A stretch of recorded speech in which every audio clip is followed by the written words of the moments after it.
I also know that, being a survivor and having undergone traumatic experiences, it's difficult for survivors of trauma to trust others. Sometimes it's difficult for them to trust themselves just because of all the damage that's been done emotionally. And safety is a huge concern for survivors. So I think that with Climb, Heal, Overcome, the community that we build can offer some feelings of safety.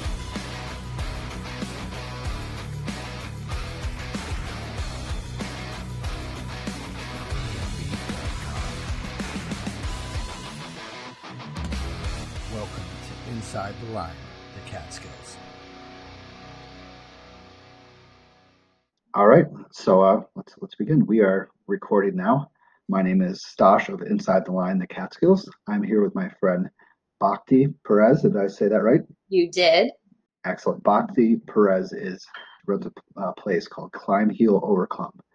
We will get to that later. It's a very awesome organization that she is building, and I am looking forward to her stories and her time with me tonight because it is just fabulous what she's doing. So, Bhakti, are you having anything to drink tonight?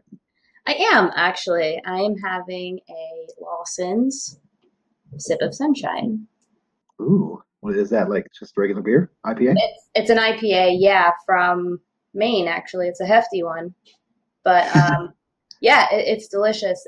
David actually discovered it when he did the Long Trail, when he did his thru hike of the Long Trail. It was one of his staples. Excellent, excellent. I'm having a water because we just seriously got settled in probably like a half an hour ago up here. And just to let everybody know, I'm up in the Finger Lakes right now recording. So this is like weird. It's just different. We had trouble getting everything set up, but Bhakti is here and I am excited. Bhakti, any previous hikes you've been on? I know Ashley David sent me pictures of you guys were in Colorado. Yeah, we were actually just in Colorado last week. We did our first multi-pitch climb of the third Flatiron, which was technically an easy climb. The hard parts were rated at about a 5.4, but it was definitely lots of exposure, more than I've done before, higher than I've ever done before, obviously. So yeah, there's definitely a learning curve and lots of different components that we needed to consider, but it was a blast. It was a really good time. Excellent. So I'm guessing with the exposure and stuff, did you guys have to like hook into any time with some carabiners and stuff and rope each other up? Oh yeah. So the Flatiron climb was multi-pitch. So we did harnesses, helmets, climbing shoes, the whole nine. We needed carabiners. Our guide was placing gear, building anchors, all that stuff. Wow. How many feet were you up? Oh God. I think I may be mistaken, but I think the entire gain was about 1,000 feet in 8 pitches. Yeah. So we would, climb. I would belay the guide from the bottom and he would place his gear and climb up, build his anchor to bring all of us up, do the same thing all over again, hook into that anchor, belay him up. And we did that 8 times. What was the maximum feet that you gained on that, like total summit? For that one Flatiron climb? Yeah, the highest. Oh, well, the highest we actually did the highest in Colorado. We did Mount Elbert. Oh, wow. Yeah, I believe that was 14,433. Oh. Yeah, so that was one of our goals. One of our niche goals as peak baggers is to high point the 50 states. So we were there, so we had to tag the highest point in the state. How many have you tagged? I think we have maybe 13. Wow. Somewhere between 12 and 13, but we're working on it. You're in the double digits. That's insane. Yeah, yeah. I mean, it wasn't too difficult to get most of like New England squared away, aside from Katahdin. But yeah, the other ones were kind of just done in our normal visits up to the areas.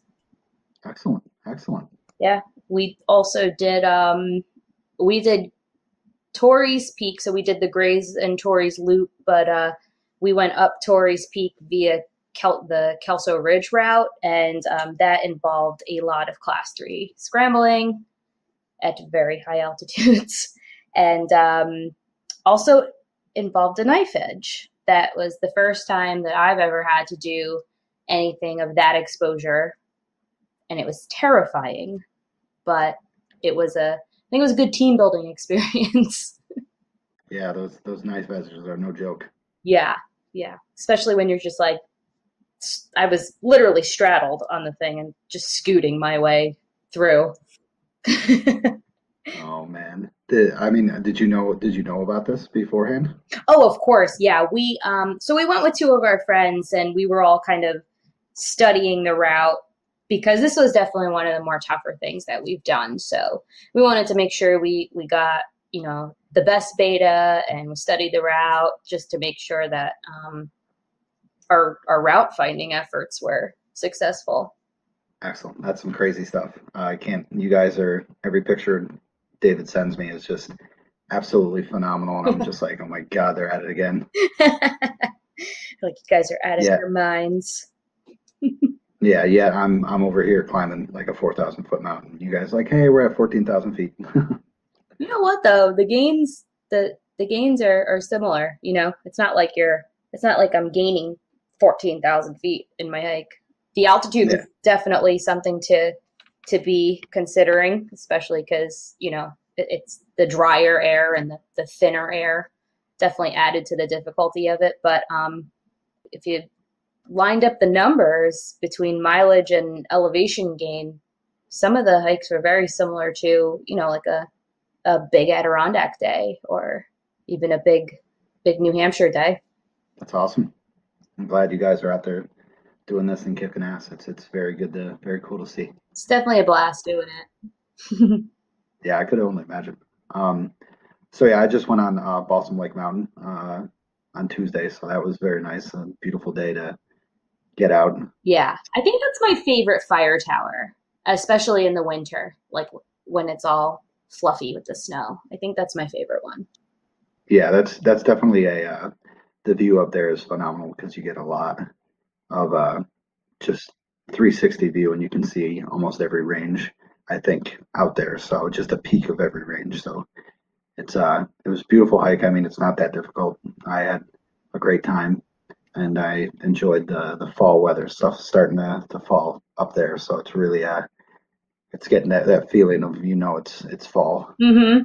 Yeah, definitely get it up there sooner than we get it down here. We're still swimming in humidity over here.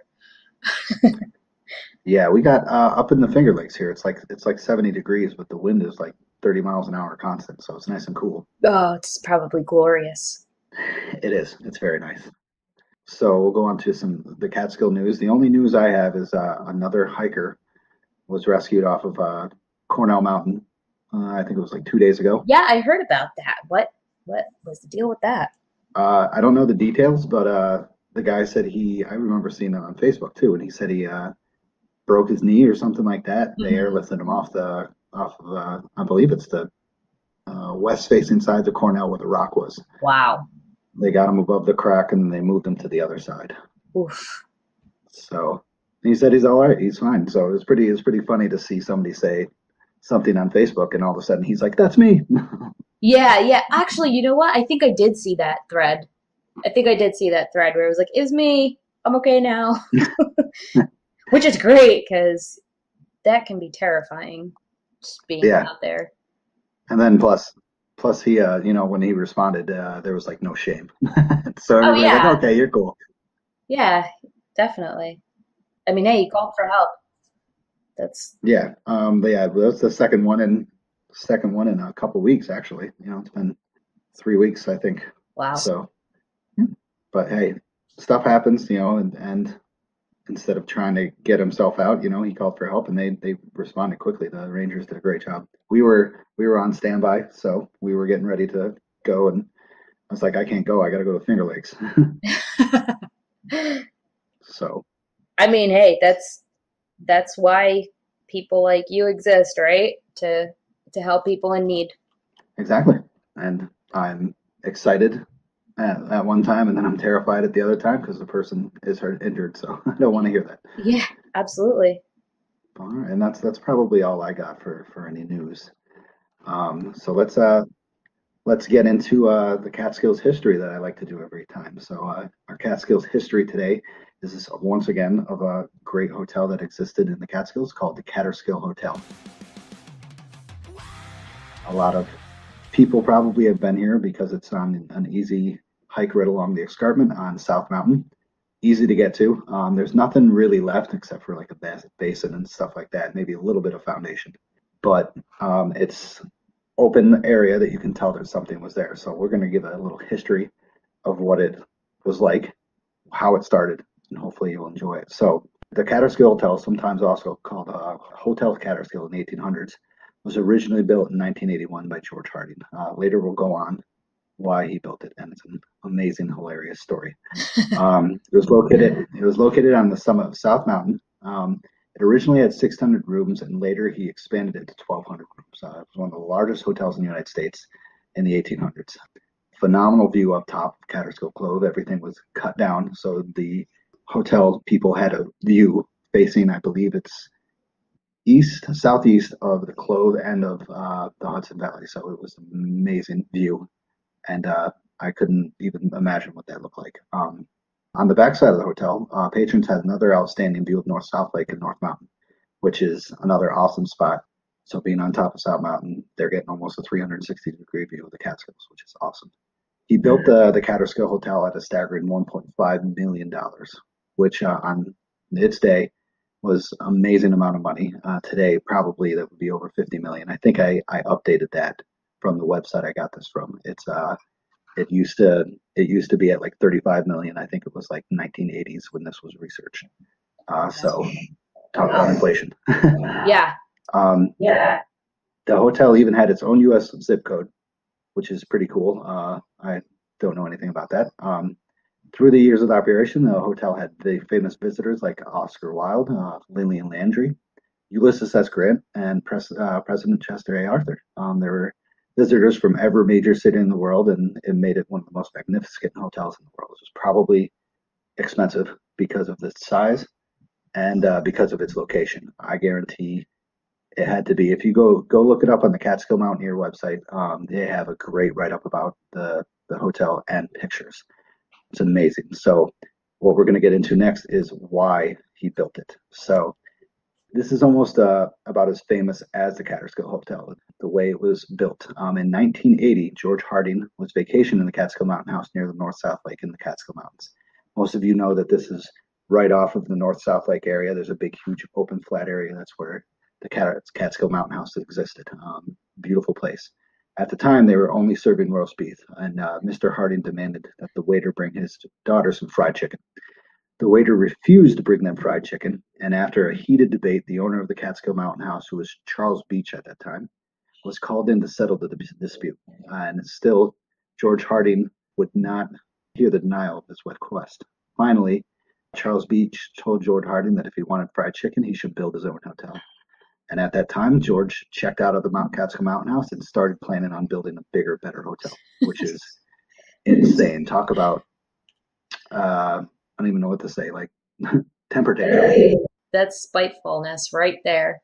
Yeah, that's just like, fine, I'll do this. He purchased a large tract of land less than a mile from the Catskill Mountain House.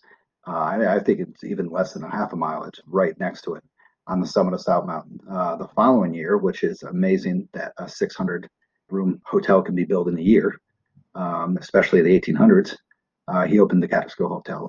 The competition between Beach and Harding became well known as the Fried Chicken War, which is that sounds fun. That's fantastic. KFC and Bojangles. Yeah. Feud between the two ego-driven men lasted until the death of both men in 1902. So that's pretty interesting piece of Catskill history. There are two stories of how the Kaaterskill Hotel burned. On the evening of September 11th, 1924, workers were cleaning the kitchen, and that's how they started the fire.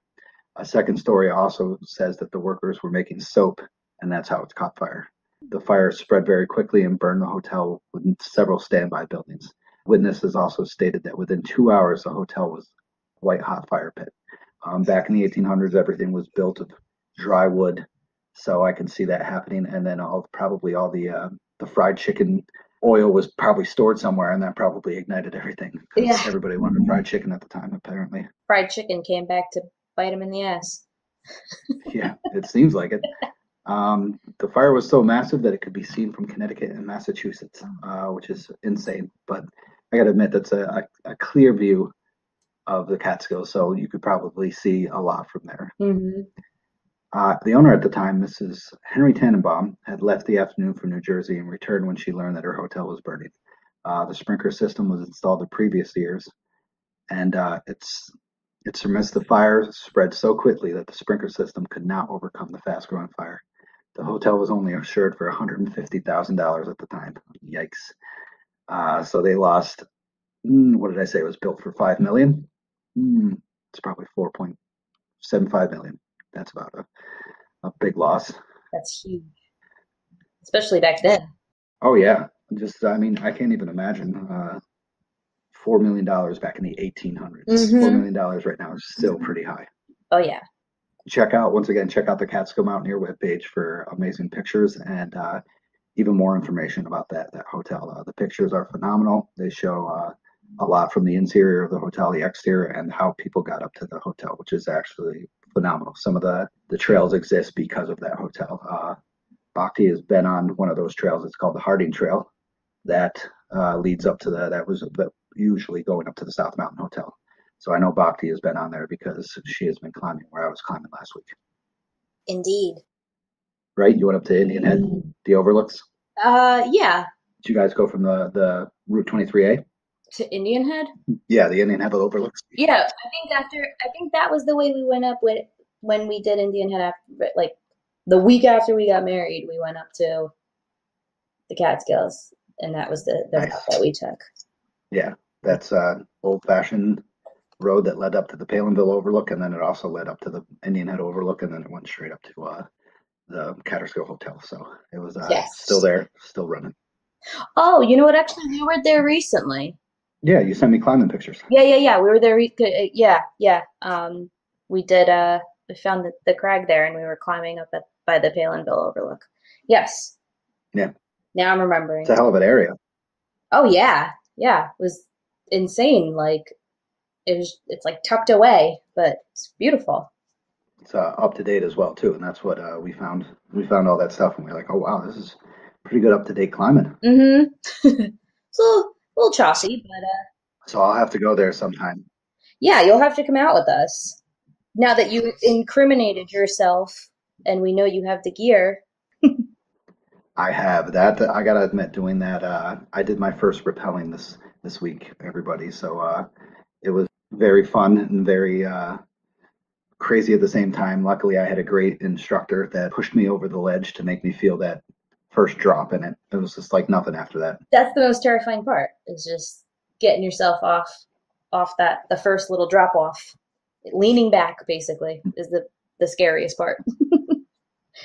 Yep, and that's what I was doing. I was hesitating. He's just like, here, and he just pushed me, and I was like, oh, that's it. Yep. It was awesome. After that, I was hooked, and I'm just like, oh, I can't wait to do this again. Mm-hmm. So I'll go with you guys, definitely. Good. Yeah, it's scary when you can't feel the tension initially because you feel like if you fall back, you're just going to keep falling. But then once you feel that tension on your harness, you're like, okay. Yeah, it was fantastic. I can't believe, like, I was hesitating for so long, and I was just like, oh wow, this is nothing. I mean, it's a rational But fear, so I wouldn't beat yourself up about it. yeah, it was only like 150 feet. Yeah, that's it. All right, so we're gonna move on to the topic of the night, which is Bhakti's business. Would you call it a business? A nonprofit organization. So her nonprofit organization called Climb, Heal, Overcome. Bhakti is here to explain, and I got questions for her, explain Climb, Heal, Overcome. It's amazing once you hear the story of the organization and what they do. It's very absolutely phenomenal, and I support 100% of it. So, Baki, introduce yourself. I'm Bhakti Perez. I am the founder and president of Climb.Heal.Overcome, avid peak bagger, new rock climber, overall adventurer, I guess. That about sums it up.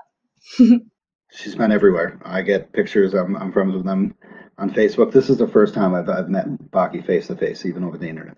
So I've gotten pictures from them everywhere. I actually was very fortunate to be their spotter when they were climbing Mount St. Helens. Yeah, we were very, very grateful to have you tracking our Garmin. Yeah, I was on the edge that whole time. I'm sitting there watching the whole thing, and I'm just like, oh crap, they're like on the glacier now. I'm like, oh crap, they're getting close. But I've this is the first time I've met her, and then I learned about Climb, Heal, Overcome, and I was blown away. So, Baki, what is Climb, Heal, Overcome? So, Climb Heal Overcome is a nonprofit organization, and our mission is to provide support and healing from sexual and domestic abuse through community and epic outdoor adventure. Our main goal is to create outdoor adventure programs where survivors can utilize nature in their healing process, and by also incorporating mental health professionals and outdoor adventure specialists, we want to help people curate the journey to empowerment and recovery from these awful traumatic experiences. Excellent. That is amazing. So, if you're okay talking about it, what happened in the past that made you create this? If you don't have to talk about this, of course. Oh no, thank you for asking. I actually think it's important to kind of it's a good step in the recovery process to be able to talk about these things. So it makes me feel good that I'm at that level. So I am a survivor of childhood sex abuse, and it was uh, something with an extended family member that occurred throughout a number of years in my childhood. And the trauma from that has really just impacted my overall life development, relationships. And back in, this was only a few years ago actually, I had a very major depressive episode in 2018, and I had a great support system, friends, family, just encouraged me to go, seek therapy, get help. They wanted me to feel better. And my therapist was actually the one, and my best friend, the two of them were the ones that encouraged me to rediscover my love for nature, because there was a point, the leading up to it, the leading up to that episode was me not having any sort of outdoor experiences for quite, I think it had been like a year that I didn't have outdoor experiences. I was overworked. I was just loss of purpose. And so I did, after one of my sessions, I decided to go do the Sterling Fire Tower. I figured it was something straightforward. It was something easy and it was actually the first solo hike that I have ever done. David and I had, discovered hiking and adventuring together. So we learned together how to navigate and read maps and plan trips and stuff like that. But there was something a little more empowering in the individual aspect of it, in being able to navigate it on your own. So I did. I went and I did. I think it was like 4 miles, but 4 miles by yourself when you've never done that before is scary, and I think it was kind of a big deal. Yeah, I um, agree. and then after that, went out and did Breakneck Ridge in an afternoon in the Hudson Highlands, and then it just kind of spiraled from there. I did Anthony's Nose, and then my big one was when I did Twin Mountain in the Catskills. And that was the Catskills, honestly, that hike was where I had worked up doing solo hikes up to doing Twin Mountain, but that was when I realized, because the Catskills was where David and that's what the mountains that we cut our teeth on. That's where, you know, we were engaged. We were all the special warm and fuzzies kind of came back when I had summited Twin on my own. So that kind of, after adventuring after that, it kind of inspired a feeling of healing. And I felt like just my solo work that then also contributed to my adventures with people and, David, obviously, I guess I was able to recognize how much it had contributed to my healing process at that point. Because for years and years and years and years, I was not focusing on overcoming, the feelings of trauma and the ramifications of it. So I felt like I was lucky enough that I had a partner who we were able to learn and navigate together, but not everybody has that opportunity. And I wanted to create some sort of structure or some kind of programming to offer so we can teach people to then be confident to go out and do it on their own, if that makes sense. Well, that makes perfect sense. That's amazing. I agree. Hiking solo does take a lot of courage. It also brings you one with yourself and for nature and with nature. And I love hiking solo, and I gotta admit that does bring you to yourself and your senses, and to me it calms me down a lot going solo. I don't know if that does that to you. It like shuts you down and makes you feel with nature. Yeah, it does. Obviously it depends on, I think it depends on how you're going into it, or like what you want to get out of it. Cause I know that I've been on solo hikes where I'm away, nothing can get to me. This is great, and you're feeling all free and then I've also been on solo hikes where it's grueling and you're mentally just like having a battle with yourself. And I know that, like, I think the devil in a day was one of my constant battles with my own psyche for the entire Devil's Path that whole day.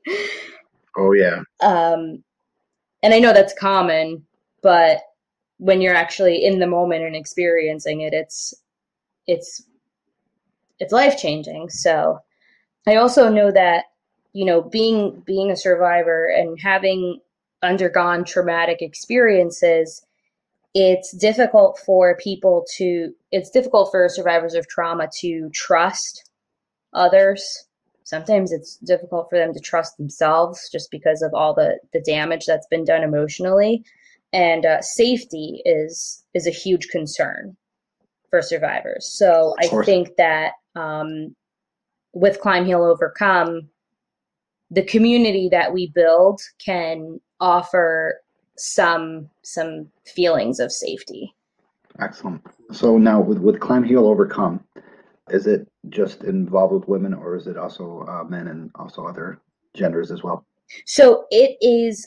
We are not limited to just women. It is open to all gender identities, and we are actually working on programs that are geared towards, specific groups, because that's also, like I said, safety. There's and a feeling of security. So if you feel like you're within a community of your own, there's a larger rate of success. That sounds perfect. So like couple questions, like when you start, when somebody signs up for Climb, Heal, Overcome, and they want to go out, I presume you guys are like one of you of the organization is going to take them out and show them nature. Is that correct? So yeah, we're still very much in our infancy. So we are working on quite a few different programs. We've piloted a few of them, and we also have a lot of licensed guides that are have offered to volunteer their time to put into these programs, which is great because, as you know, New York is like our closest place to adventure, and we need the licensure to do that. Um, so one of our pilot programs was actually a camp and climb in Maryland for Annapolis Rocks. So Nice. yeah, so we basically went down there. We hiked in, we set up camp, we did some knot and anchor building exercises, and did some climbing. So yeah, basically we're still in the piloting stage right now in creating the programs, in execute trying to, mock execute them in real time so we can work on our time management and our itinerary and stuff like that. That is awesome. So it's not just hiking. Actually, it's involved with camping and rock climbing and other stuff. Correct? Yeah, so we incorporate hiking, climbing, paddling, and biking. Actually, if it's on a mountain or in the water, we're doing it. That's awesome. That's a great way to heal. I've heard many people healing stories of going out and doing the mountains or the Catskill 3500 or stuff like that. It's a goal, and that's very good for people to have a goal and to accomplish that, and they feel like a different person. So that is amazing what you got to do. So what is like? I know you said you are. What are you again of Climb.Heal.Overcome? The founder and the president, yeah.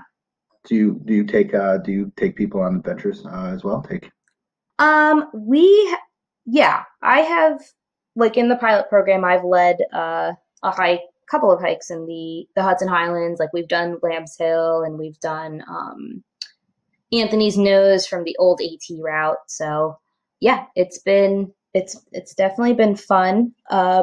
Part of our sunset hike up Anthony's Nose was also to have a support group. It was like a type of a support group type setting. So we sat around in a circle. We talked about the importance of safe spaces and just, tried to make people feel comfortable because that's also important. There's going to be a lot of mental health type exercises that are incorporated into these programs just because, like I said, with trauma survivors, triggers are a thing. Getting overstressed is a thing, and that's definitely something that can happen when you're hiking uphill and things are strenuous, or there's a really daunting long walk back to the car. It all plays very mentally, and so the mental health aspect of it is definitely key in the healing process and just the entire journey. Absolutely, definitely. I can't disagree with any of that. I mean, I said, sometimes it helps people, sometimes it doesn't, because, like you said, there could be a daunting walk back, and all of a sudden, you are getting these thoughts in your head, Mm-hmm. and they can't escape. So definitely, there are good benefits and there are bad benefits. So, but you guys are there to help them out, to guide them, which is absolutely phenomenal. Yeah. Actually, the seven of us who are part of the board are all going through, we're all going through advocacy training. So basically, it's teaching us how to handle a situation if someone was to be in crisis during a hike or any sort of activity, how to approach it, how to, resolve it, and when to know if you need professionals to come intervene, how to tell survivors what their rights are, things like that. So I think that's something that's extremely important, and it will be very beneficial for all of us to have in order to support survivors the best that we can. Yeah. So basically, you're following the book. Yes, we're trying. Yeah. I mean, that's the way to go about it. Yes. I mean, that's the way every organization can go about it. No shortcuts or anything like that. So that's good to hear. Yeah, absolutely. With you doing Climb, Heal, Overcome, how good are the results of bringing like women and other people into nature and showing them? I mean, are they fascinated most of the time, or is it like a 50-50 on the first try? I mean, it doesn't have to be about the first try, of course. Yeah, so like I said, we've done a couple of pilot programs, and as like so far it's been very positive. Obviously, there's always the uphill grind where Yeah. you hear the why am I here? What are we doing? Are we there yet?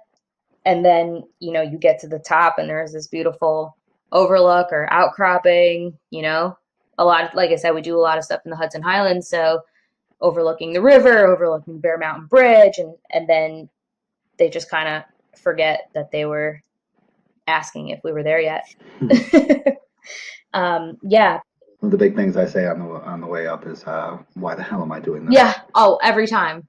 It's a cycle. It's like, start hike. Why the hell am I doing this? Oh, thank God I'm back to the car. Go out for food and beers and plan your next hike. Yep, reminisce of the time and then plan it again. Plan it again. That's the cycle. We are creatures of habit. So yeah, actually, when you were asking about the effects and the results of CHO, I had actually reached out to the board on what they thought of how have we made a difference? How do you think we're going to make a difference? And one of our board members, Sarah, I love that woman to death.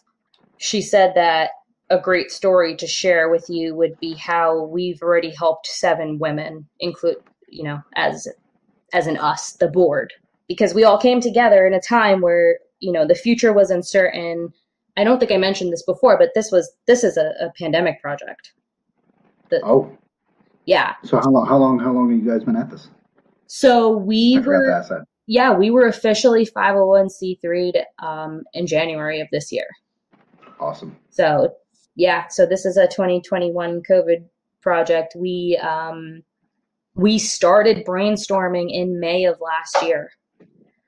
So between May of last year and January of this year, we all pulled together and we're grinding and we were filling out papers and all the fun stuff for formality stuff that goes into establishing an organization. But basically her feedback to me was, we came together in a time where the future was uncertain and the world was in a scary place. So CHO has actually given us all an outlet to stay positive and productive during the pandemic, and that's actually helped our mental health. So we've been able to come together as friends and create a support system and grow and become stronger women, which I then think will hopefully, the goal is to transfer all of that energy to the community of CHO.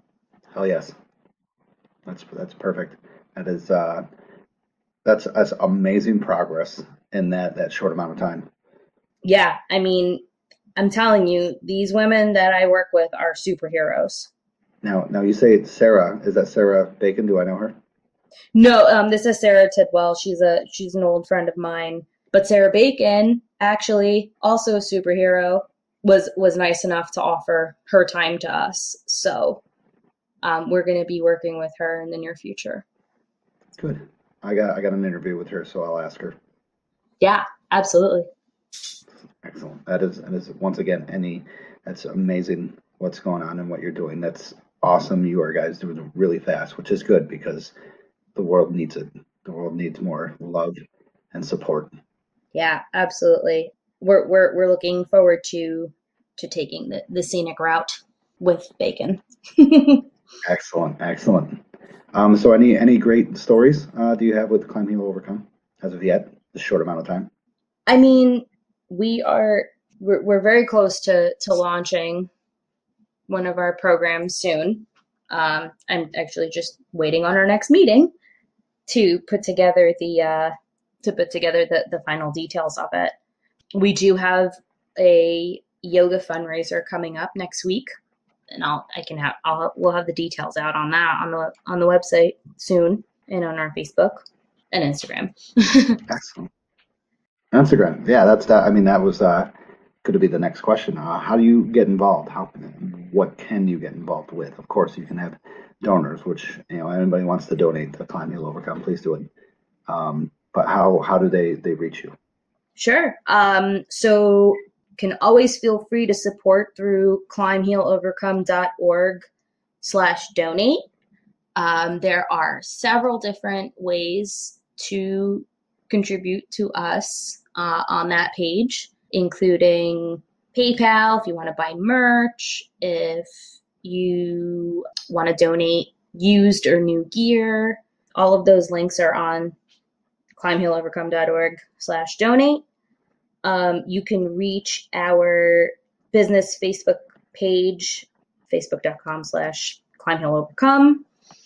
And you can look out for all of the fancy, beautiful posts that are created by our graphic designer, Christy Jados, who's an angel. I don't know how we were so lucky to find her, but on Instagram at Climb.Heal.Overcome. It's all about karma. That's what I think. Yeah. You guys are putting good karma and out in the world, and then the good karma comes back to you. So you guys got an amazing group. Amazing group.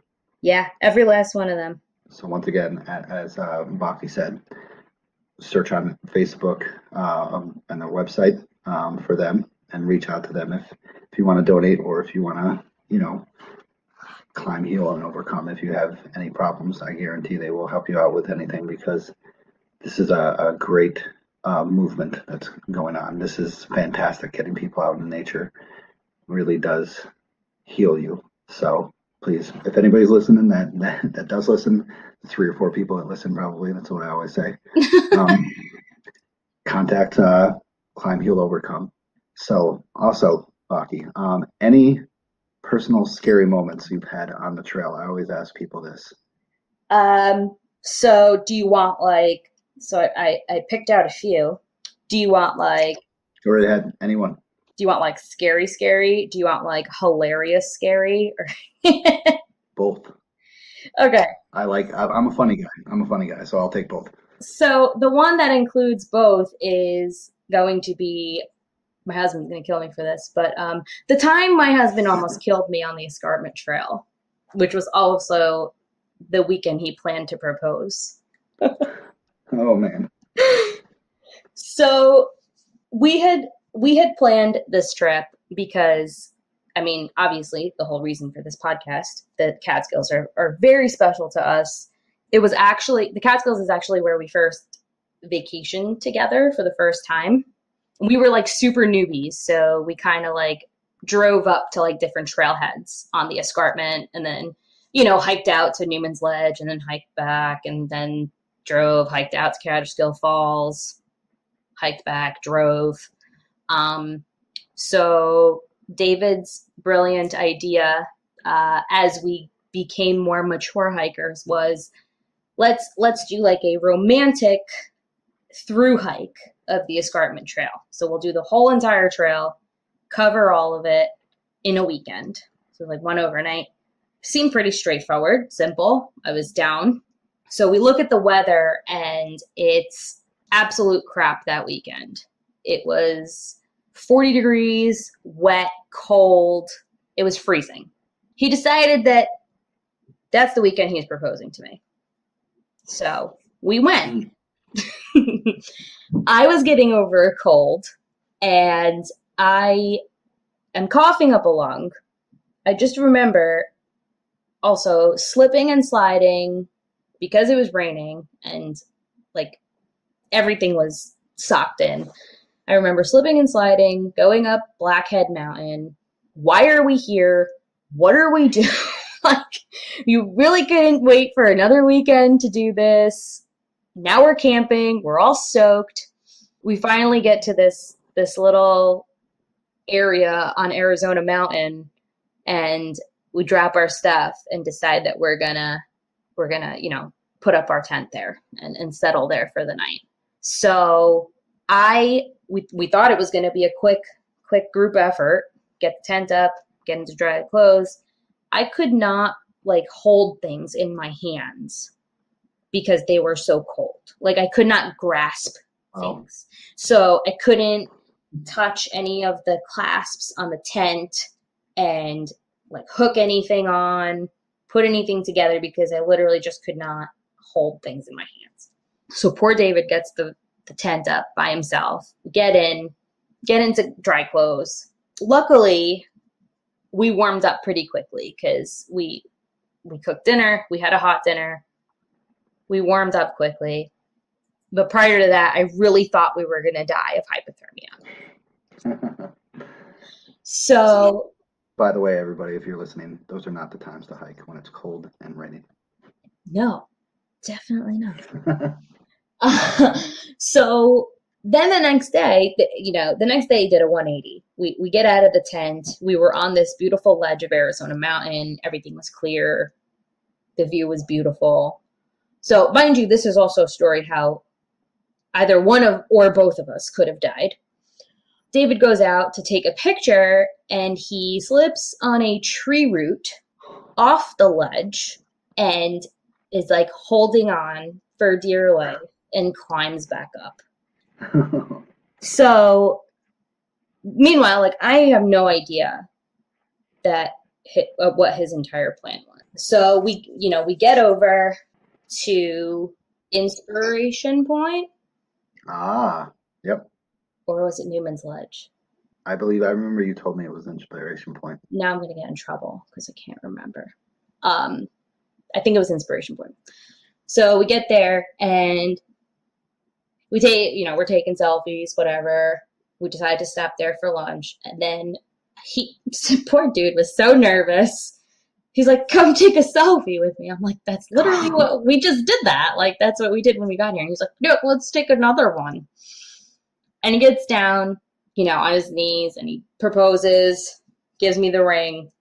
And the only word that could come out of my mouth was like, escarpment trail. This is the entrapment trail. Like, we had a 12-mile hike back. That would have been extremely awkward.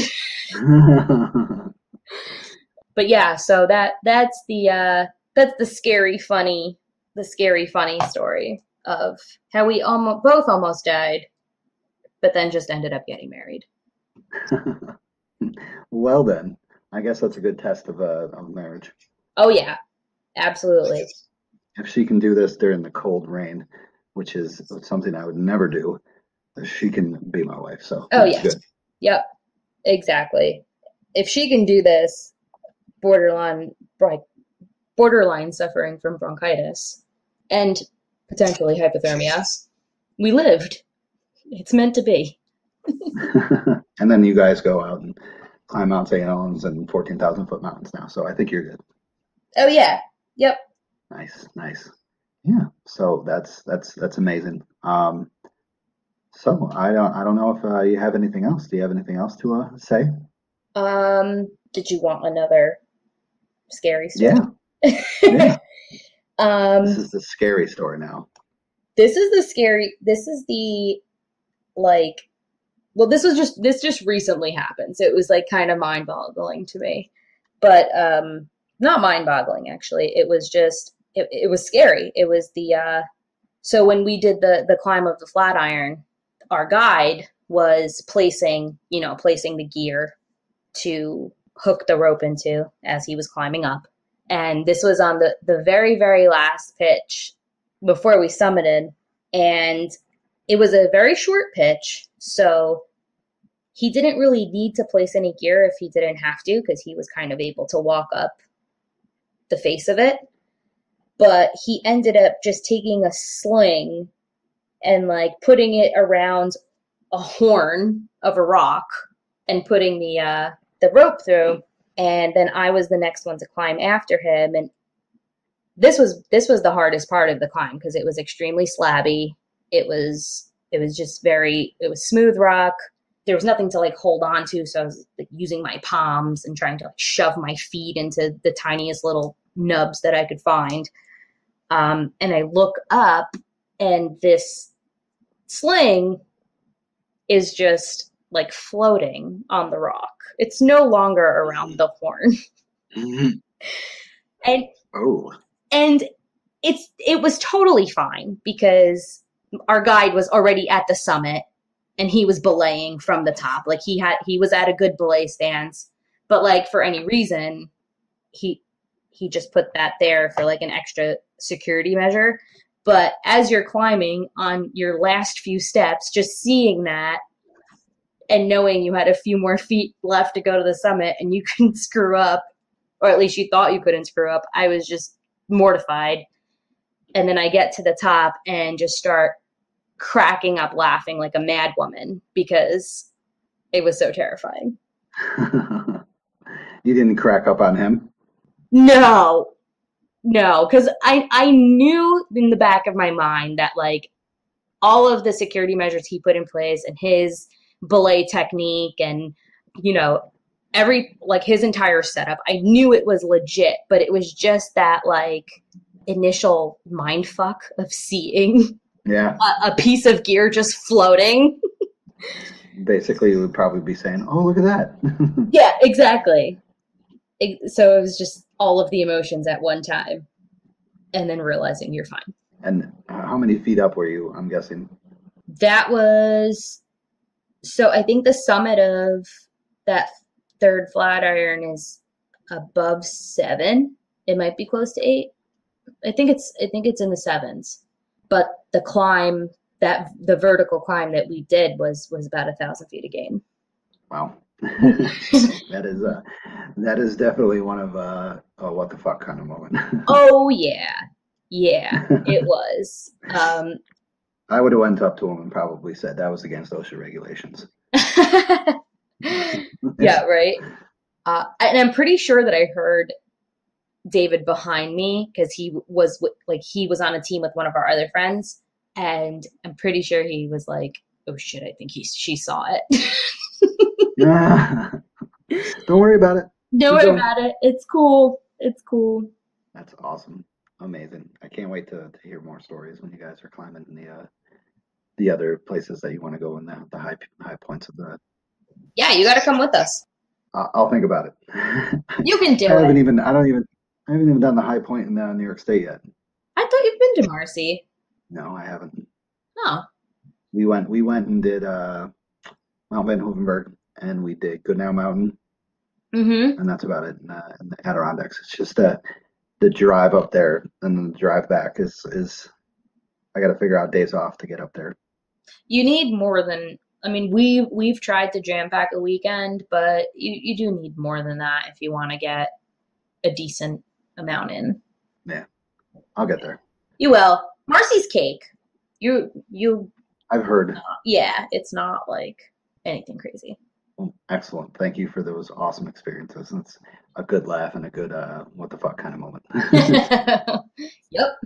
So, once again, we're gonna be closing this out tonight. I think we're at about an hour of recording, maybe a little bit over. So that's pretty good.